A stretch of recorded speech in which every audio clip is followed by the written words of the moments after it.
నమస్తే, నేను మీ యష్మిత. ETV life ఆధ్యాత్మిక ఛానల్ జీవన యోగ కార్యక్రమానికి మీ అందరికీ స్వాగతం.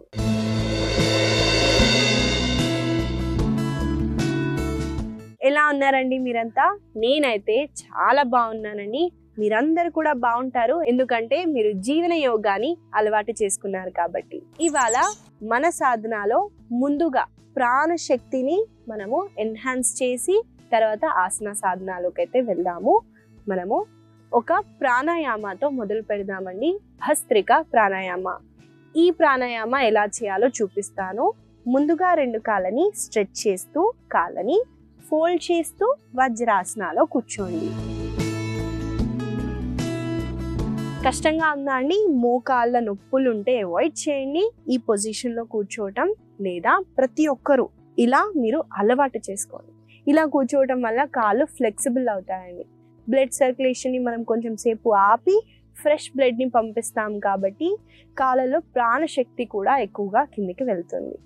అలాగే ఈ పొజిషన్లో నేను వెన్నుముక్కని స్ట్రైట్గా ఉంచండి అని చెప్పాల్సిన అవసరం లేదండి. వన్స్ మనం ఈ పొజిషన్లో కూర్చుంటే ఆటోమేటిక్గా మన వెన్నుముక్క అనేది స్ట్రైట్ అయిపోతుంది. ఇప్పుడు 2 చేతులతో మనము ఫిస్ట్ను అయితే చేస్తాము. భుజాల దగ్గరికి పెట్టండి. ఇప్పుడు శ్వాసని తీసుకుంటూ 2 చేతుల్ని పైకెత్తుతూ ఫిస్ట్ని ఓపెన్ చేయండి. శ్వాసని వదిలేటప్పుడు మళ్ళీ కిందికి సేమ్ పొజిషన్లోకి రండి. చూడండి నేను ఎలా చేస్తున్నానో. మళ్ళీ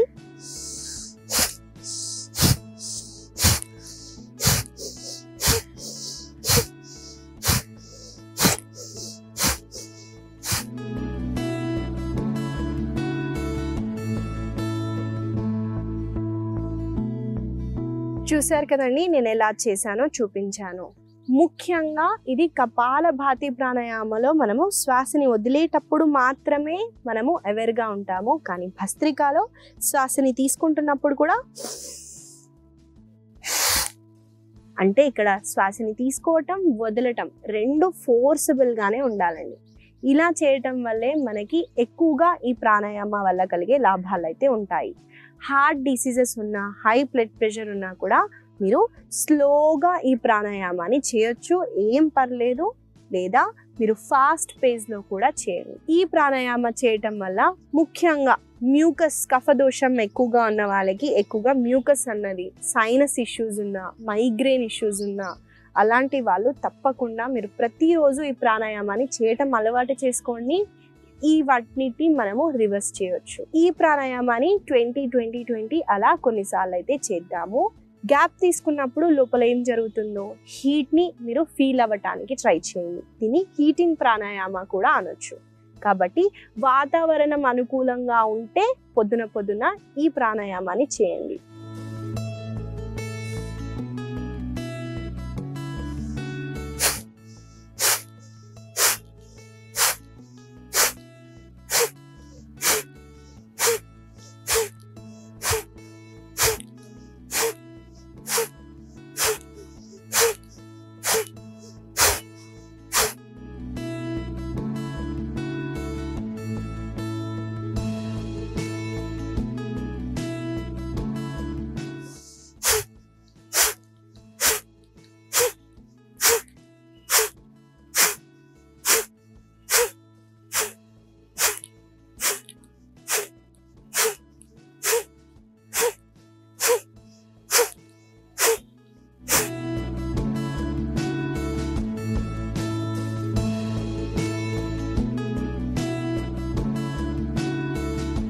మెల్లగా 2 చేతుల్ని దగ్గరగా పెడుతూ కళ్ళపైన పెట్టి మెల్లమెల్లగా మీకు ఎప్పుడు కంఫర్టబుల్గా ఉంటే అప్పుడు ముందుగా మీ చేతుల్ని చూస్తూ ఒక బ్యూటిఫుల్ స్మైల్తో కళ్ళని తెరవండి.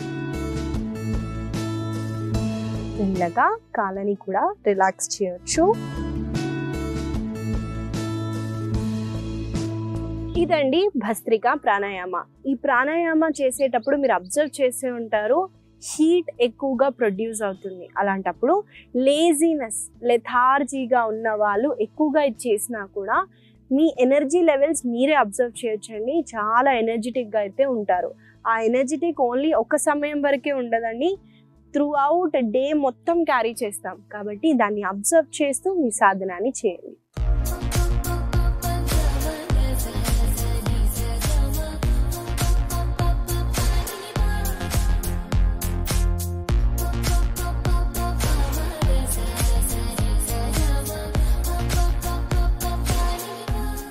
ఇవాళ మన ఆసన సాధన అయితే మొదలు పెట్టేద్దాము. ఏ హ్యాండ్ సపోర్ట్ లేకుండా ముందుగా నిల్చోవటానికి ట్రై చేయండి.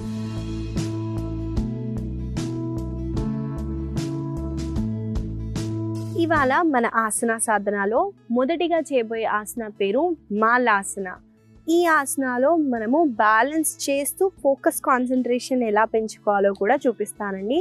చూద్దాం. ముందుగా 2 కాళ్ళని దగ్గరగా పెట్టండి, అలాగే మోకాలని కూడా దగ్గరగా పెట్టండి. ఒకసారి డీప్గా శ్వాసని తీసుకోండి. కంప్లీట్గా లంగ్స్ని ఎంప్టీ చేస్తూ కాళ్ళని వేళ్ళని ఇలా సెపరేట్ చేయండి. తర్వాత హీల్ని మళ్ళీ కాళ్ళ వేళ్ళని ఈ డిస్టెన్స్ అయితే 2 కాళ్ళ మధ్యలో ఉండాలండి. శ్వాసని తీసుకుంటూ 2 చేతుల్ని ఇలా మీ చెస్ట్ సెంటర్లో పెట్టండి. శ్వాసని వదిలేటప్పుడు మనము స్క్వాట్ డౌన్ చేస్తాము. వన్స్ మనము ఈ పొజిషన్కి వచ్చిన తర్వాత మళ్ళీ శ్వాసని తీసుకుంటూ కాళ్ళ వేళ్ళపైకి రండి. అలాగే మీ చేతులతో మోకాలని పుష్ చేయడానికి ట్రై చేయండి. దానివల్ల మనకి ఎక్కువగా స్ట్రెచ్ అయితే ఉంటుంది.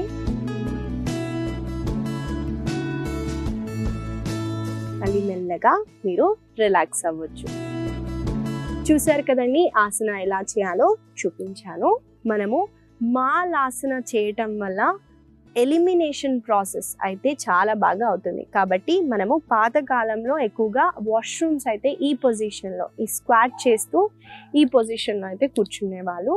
కాబట్టి మీరు దీన్ని అలవాటు చేసుకోవటం వల్ల ఎక్కువగా అనారోగ్య సమస్యలకైతే మనం బారిపడమండి. కాబట్టి ఆసన సాధనలోనే కాదండి, ఎక్కువగా మన డైలీ లైఫ్ స్టైల్లో కూడా ప్రతిరోజు ఈ ఆసనాన్ని చేయడానికి ట్రై చేయండి. అలాగే మాలాసన వల్ల బేస్ చక్రాస్ని మనము యాక్టివేట్ చేయొచ్చు. ఇక్కడ మనము కాళ్ళ వేళ్ళ పైకి రావటం వల్ల యాంకిల్ స్ట్రెంగ్త్ కూడా పెరుగుతుందండి. అంటే ఈ భాగంలో మనకి స్ట్రెంగ్త్ అయితే ఎక్కువగా ఉంటుంది. అలాగే బ్యాలెన్స్ చేస్తున్నాం కాబట్టి ఫోకస్ కాన్సన్ట్రేషన్ కూడా చాలా బాగా పెరుగుతుంది. కాబట్టి ఈ ఆసనాన్ని ఈ వేరియేషన్తో పాటు కొన్నిసార్లు అయితే చేద్దాము. నాతో పాటు మీరు చేయండి.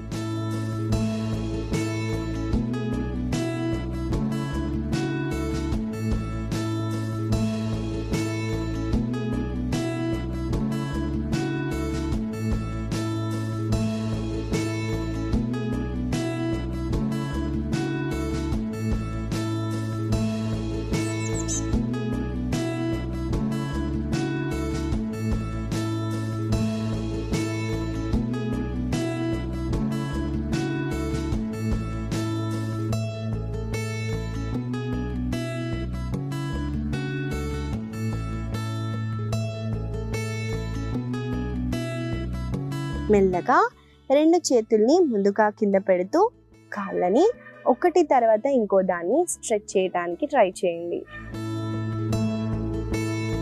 ఇదండి మాలాసన. మాలాసన చేయటం వల్ల ఉపయోగాలు చెప్పాను. అలాగే ఎవరైతే గర్భవతులు ఉన్నారో వాళ్ళు కొన్ని ట్రైమిస్టర్ తర్వాత ఈ ఆసనాన్ని అయితే చేయొచ్చండి. హిప్ ఓపెనింగ్ అవుతుంది కాబట్టి మనకి డెలివరీ సమయంలో కూడా సులువుగా ఉంటుంది. కానీ ఇనిషియల్గా అయితే అవాయిడ్ చేయండి. మిస్క్యారేజెస్ అయ్యే ఛాన్సెస్ ఉన్నాయి. కాబట్టి మీరు మీ బాడీని అబ్జర్వ్ చేస్తూ మీరు చేయటానికి ట్రై చేయండి.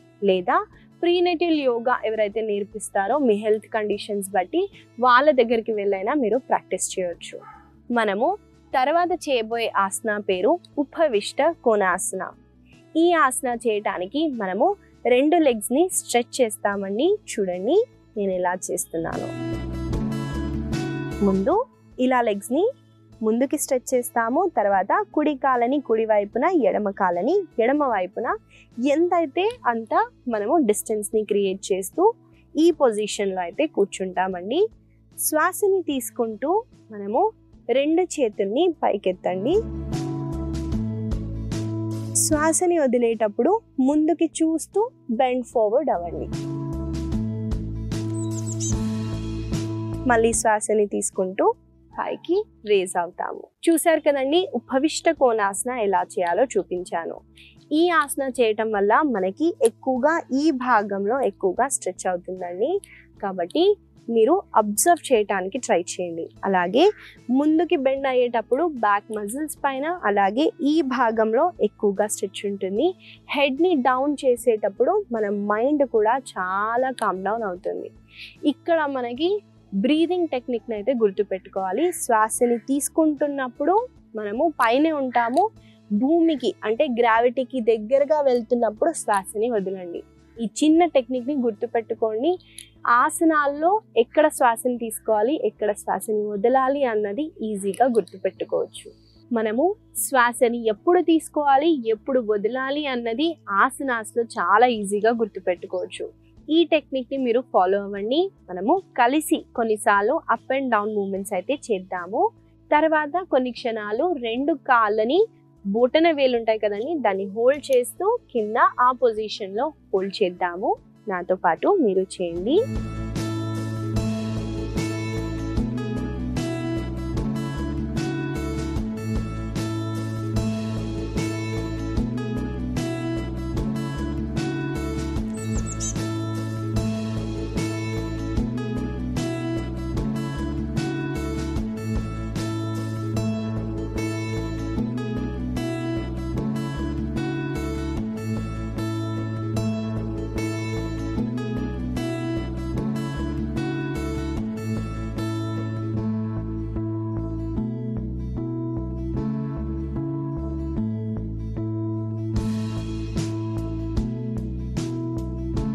మెల్లగా 2 కాళ్ళని దగ్గరగా పెడుతూ, కాళ్ళలో ఎక్కువ ప్రెషర్ టెన్షన్ ఉందనుకోండి, నీస్ని ఇలా ట్యాప్ చేయండి.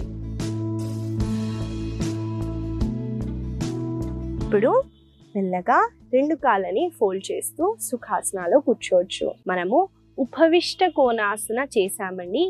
ఈ ఆసన చేసినప్పుడు మీరు అబ్జర్వ్ చేసే ఉంటారు, ఈ భాగంలో ఎక్కువగా ఈ భాగంలో మనము స్ట్రెచ్ అయితే ఫీల్ అవుతాము. ఎక్కువగా ఆడవాళ్ళకి హార్మోనల్ ఇష్యూస్ ఉన్నా, పీసీఓడి ఇష్యూస్ ఉన్నా మనము అప్ అండ్ డౌన్ మూమెంట్ చేయడం వల్ల బ్లడ్ అన్నది ఎక్కువగా ఇక్కడ క్లాట్ చేస్తాము, అలాగే రిలీజ్ చేస్తాము. కాబట్టి అక్కడ మనము హార్మోన్స్ని సెట్ చేయటానికి, పీసీఓడీస్ని మనము రివర్స్ చేయటానికి కూడా చాలా ఉపయోగపడుతుందండి. కాబట్టి దీన్ని మీరు తప్పకుండా ప్రతిరోజు ప్రాక్టీస్ చేయండి.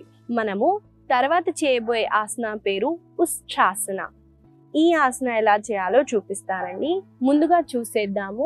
ఉష్ట్రాసన చేయటానికి మనము మోకాల పైకైతే రావాలండి. కాబట్టి నేను ఒక వైపున తిరుగుతూ కాళ్ళని స్ట్రెచ్ చేసి తర్వాత ఫోల్డ్ చేస్తూ మోకాల పైకైతే వచ్చానండి. డిస్టెన్స్ 2 మోకాల మధ్యలో మన హిప్ అంత డిస్టెన్స్ అయితే ఉండాలండి. మరీ దగ్గరగా ఉండొద్దు, అలా అని మరీ దూరంగా ఉండొద్దు. ఇప్పుడు మనము శ్వాసని తీసుకుంటూ కుడి చేతిని పైకెత్తుతూ కుడి కాళ్ళని హోల్డ్ చేయండి. అలాగే శ్వాసని తీసుకుంటూ ఎడమ చేతిని పైకెత్తుతూ ఎడమ కాళ్ళని హోల్డ్ చేస్తూ మీరు ఈ భాగాన్ని ముందుకి పుష్ చేస్తూ నెక్ని రిలాక్స్గా హ్యాంగ్ చేయండి. నెక్ని మీరు ఇలా స్టిఫ్గా పట్టుకున్నారనుకోండి, స్ట్రెయిన్ అవుతుంది. కాబట్టి నెక్ని రిలాక్స్గా ఉంచుకోండి.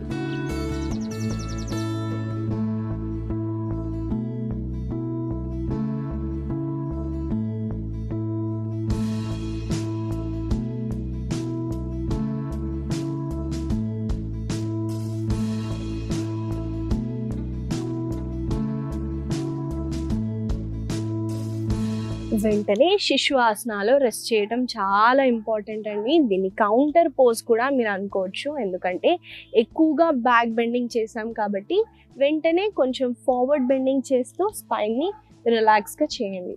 ఈ ఆసనాన్ని వేరియేషన్తో పాటు చేసిన తర్వాత ఈ ఆసనం వల్ల కలిగే లాభాలని తెలుసుకుందాము. ముందుగా మనకి అబ్డామినల్ హెరీనియా ఉన్నా, స్టమక్ హెరీనియా ఉన్నా, లోవర్ బ్యాక్ పెయిన్ ఎక్కువగా ఉన్నా కూడా అవాయిడ్ చేయండి. ఇంజ్యూరీ ఉంటే, మైల్డ్ పెయిన్ ఉంటే చేయండి, పర్లేదు. మనము కలిసి చేద్దాము.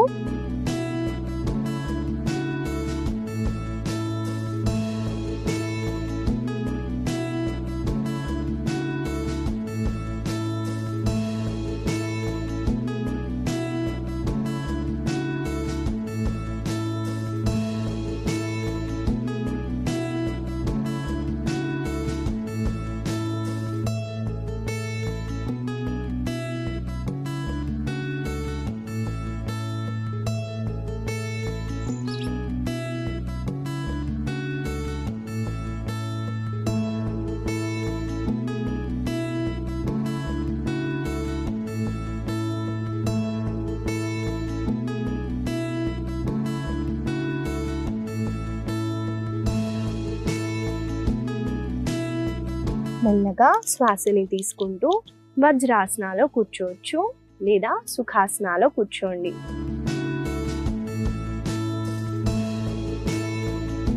ఇదండి ఉస్ట్రాసన. ఈ ఆసన వల్ల మనకి లోవర్ బ్యాక్ మజిల్స్ని అయితే ఎక్కువగా మనము స్ట్రెంథెన్ చేయొచ్చు. అలాగే చూసుకున్నట్టయితే ఛాతీని బాగా మనము ఓపెన్ చేస్తున్నామండి. కాబట్టి లంగ్స్ రిలేటెడ్ ఇష్యూస్ ఉన్నా, హార్ట్ రిలేటెడ్ ఇష్యూస్ ఉన్నా, ఈ భాగంలో ఉన్న ఏ ప్రాబ్లమ్నైనా మనము రెక్టిఫై చేయొచ్చు. అలాగే నెక్ని స్ట్రెచ్ చేస్తున్నాం కదండి, విశుద్ధి చక్ర పైన కూడా మనము ఎక్కువగా వర్క్ చేస్తున్నాము. ఇక్కడ మనకి థైరాయిడ్ ఇష్యూస్ అయితే ఉంటాయి కాబట్టి థైరాయిడ్ని కూడా రివర్స్ చేయొచ్చు. ఒక్క ఆసన వల్ల ఎన్ని లాభాలు ఉన్నాయండి. కాబట్టి తప్పకుండా మీరు చేయటానికి ట్రై చేయండి. తర్వాత చేయబోయే ఆసన పేరు ఆనంద బాలాసన. ఈ ఆసన చేయటానికి ముందుగా మనము మన వీపు వైపున పడుకోవాలండి. కాబట్టి ఆ పొజిషన్కి వచ్చేయండి.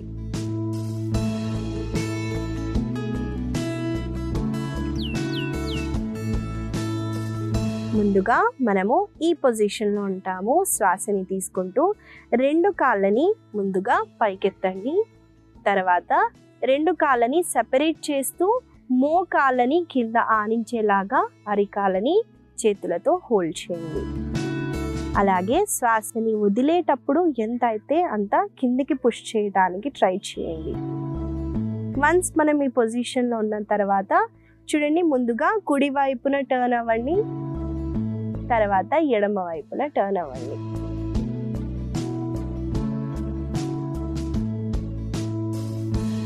అలాగే ఒక చిరునవ్వుతో ఆనంద బాలాసన కదండి, హ్యాపీ బేబీ పోజ్. ఒక బాలుడు లేదా పాప ఆనందంగా ఉంటే ఎలా ఉంటారో అలా మీరు ఫీల్ అవుతూ చేయటానికి ట్రై చేయండి.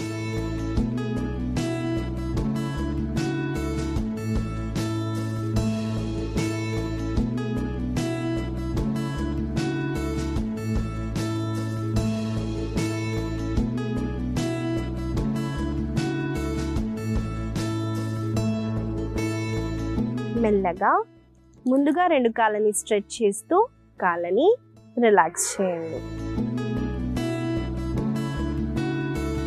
మళ్ళీ మనము కలిసి ఇంకోసారి చేద్దామండి. నాతో పాటు మీరు చేయండి.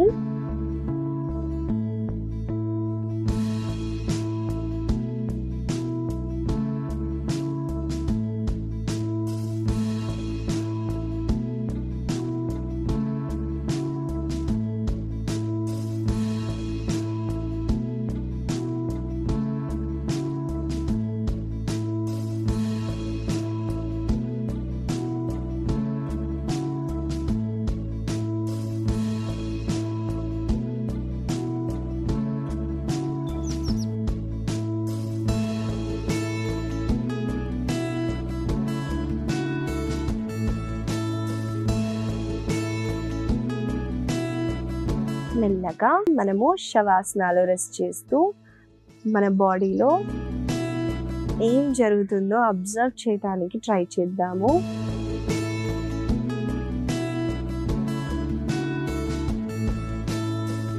మెల్లగా ఒక వైపున తిరుగుతూ సుఖాసనాలో కూర్చోండి.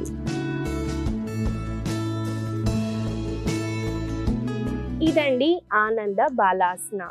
మనము ఆసన చేసేటప్పుడు నేనైతే ఒక జోన్లో వెళ్ళానండి. స్ట్రెస్ రిలీఫ్ అయిపోతుంది, మనకి పెల్విక్ ఓపెనింగ్ అవుతుందండి, హిప్ రీజియన్లో కూడా స్టిఫ్నెస్ ఉన్నా తగ్గుతుంది. కాబట్టి స్ట్రెస్ని మనం రిడ్యూస్ చేయడానికి ఈ ఆసన చాలా అద్భుతంగా పనిచేస్తుంది. మనకి చిన్న పిల్లలకి స్ట్రెస్ ఉందా అండి? లేదండి. పాత కాలంలో కూడా లేదండి. ఎందుకంటే వాళ్ళు నేచర్లో ఉండటం, అలాగే ఎక్కువగా మనుషుల్లో ఉంటారండి. మనుషులు నేచరే కదండి.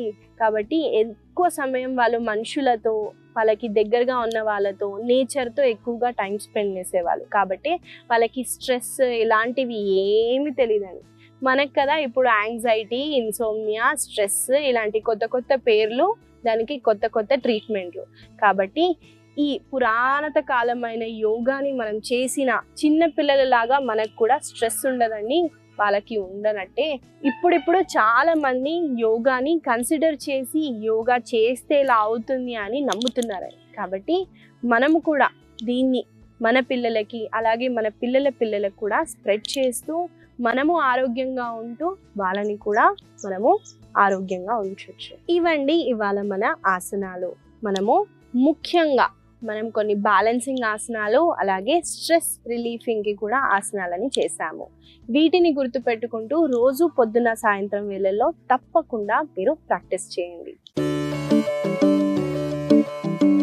ఇవాళ నేను మీకు ఇచ్చే చిన్న సలహా ఏంటంటే అండి, చాలా మంది నాకు తెలిసిన వాళ్ళలో కూడా నేను చూస్తున్నాను, బాడీ వాష్ అని హెయిర్ వాష్ అని డిఫరెంట్ యూజ్ చేస్తారండి. వాటికన్నా మించింది మన కిచెన్లో ఉంది. చాలామంది మనము శనగపిండి అందరి స్కిన్ టైప్స్కి పనిచేస్తున్నారు. శనగపిండి మనము ఫేస్కి అప్లై చేసినా బాడీకి అప్లై చేసినా కూడా చాలా మంచిగా క్లెన్జింగ్ చేయొచ్చు. అలాగే డ్రై స్కిన్ ఉందనుకోండి, వాళ్ళు అవిసె గింజలు ఉన్నాయి కదండి, ఫ్లాక్స్ సీడ్స్, అవి జుట్టుకే కాదండి శరీరానికి కూడా పౌడర్ చేసి వేడి నీళ్ళల్లో నానబెట్టి మనము అప్లై చేసినా కూడా చాలా బాగా మాయిశ్చరైజింగ్గా ఉంటుంది. అది కూడా కాకపోతే మనం పెసరపప్పు ఉంటుంది కదండి పచ్చ కలర్లో, దాన్ని కూడా మనము డీప్గా ఫ్రై చేసి మిక్సీ పట్టి ఆ పౌడర్ని కూడా అప్లై చేస్తే మన స్కిన్ చాలా షైన్ అవుతుందండి. ఏ బాడీ వాష్ ఇవన్నీ ఏం అవసరం ఉండవు. కాబట్టి దీన్ని మీరు అబ్జర్వ్ చేయండి, మీ స్కిన్ అన్నది చాలా బాగా అవుతుంది. ఈ చిన్న సలహా మీకు ఉపయోగపడుతుందని ఆశిస్తూ మళ్ళీ కలుద్దాం.